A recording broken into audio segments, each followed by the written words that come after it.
j'ai un petit truc de 5 lignes d'une petite interview qu'on m'a fait et, pour définir la notion de poésie. On m'avait demandé comment répondre à une injonction brusque. Définissez la poésie. J'ai dit poésie égale mouvement, voyage, nomadisme, travail et conscience du déplacement égale découverte de l'autre. Avancer à travers le dessous des rives étymologiques et le dessus de la langue, des rives orales, égale voyage dans l'interstitiel des mots, des lettres elles-mêmes, égale cheminement dans l'entre-deux, entre E et A, le barzakh qui est Ya Ibn Arabi, tout ce qu'il y a. Ça, c'était... Si je te posais une question comme ça au bout du point, que je te demande la poésie c'est quoi Ben, j'ouvre le livre, je te le lis. Tu as parlé de l'entre E et A, justement, et c'était effectivement une question que je voulais te poser parce que tu as écrit un recueil qui s'intitule comme ça. Barzakh, oui. Donc, utilisons le mot arabe. Par un étrange hasard, il y a un nombre de mes titres qui sont devenus des mots arabes. J'ai habité l'Algérie. J'ai enseigné à l'université de Constantine pendant 3 ans dans les années 70. Donc, mes passages sont et est-ouest et nord-sud, un peu constamment. Et ce que j'allais lire, c'était justement pour faire le croisement, un livre qui s'appelle Les Stations d'Al-Halash. C'est Mansour Al-Halash, le grand poète soufi de Bagdad. Et dans ce livre qui vient de sortir d'ailleurs, trouvé sur le marché, et qui est publié à Alger, les éditions APIC d'Alger, une traduction de Habib Tangour. Et là, on le trouve où? Alors, il est là à la librairie du festival. Commence par un essai qui s'appelle Un choix de glotte, mais je ne vais pas lire là, mais voilà, il faut choisir, où est-ce qu'il faut choisir une glotte.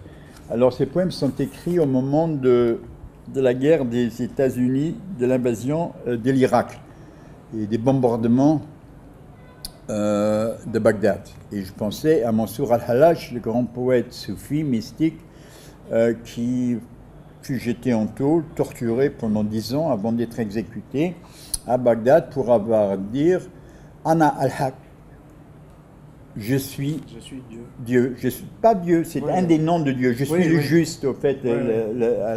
Al-Haq, c'est le juste.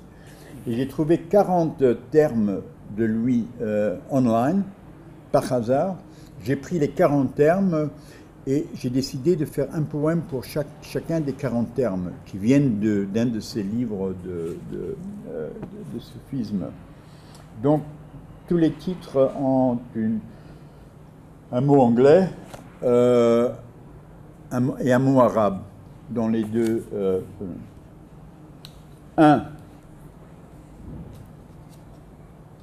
Manière, adab. C'est quoi cette manière, je veux dire matière, que tu affiches debout là dans le désert? Sors tes mains des poches. Le désert n'a pas de manière, mais beaucoup de poches. Cela n'excuse pas ton manque de savoir-faire quand il s'agit de partager cette dernière pincée de sable chaud et mica, filoche cachée dans les poches de ton cœur. Alors c'est assez étrange pour moi de l'entendre en français. Ah ouais. Je peux le lire en anglais pour juste voir le rythme. One, manners, adab. What is the manner? I mean the matter with you standing there in the desert.